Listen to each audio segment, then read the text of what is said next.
When you're depressed, you learn to hide it. There's a hard truth about living with depression that few people talk about.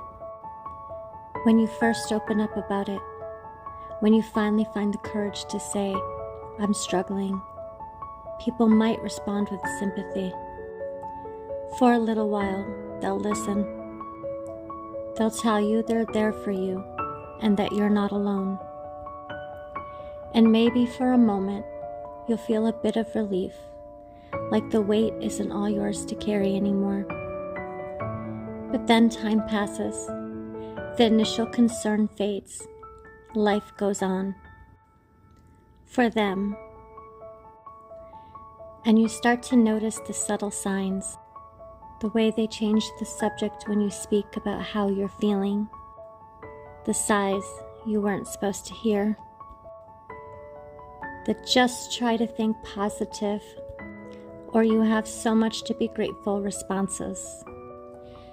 Eventually, you realize your pain makes people uncomfortable, that your honesty feels like a burden to them. The support you hoped for turns into impatience. And that's when you learn what so many of us with depression learn: how to hide it. You put on the mask. You tell people you're fine. You smile at the right moments, laugh at the right jokes, and keep your darkest thoughts locked deep inside where no one can see them.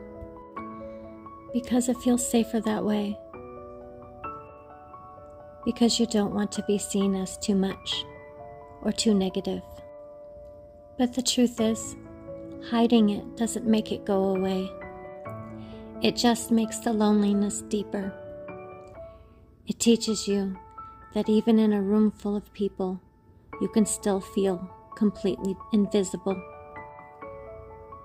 If you're listening to this and you know this feeling, I want you to know you're not alone. Even if it feels like the world has grown tired of hearing about your pain, it doesn't make your pain any less real. And you deserve compassion, not just in the beginning, not just when it's easy for others, but always. Maybe one day we'll live in a world where we can sit with each other in their sadness without judgment or discomfort. Until then, let's be gentle with ourselves. Let's try to be that safe space for one another. Love always. Gracie Green.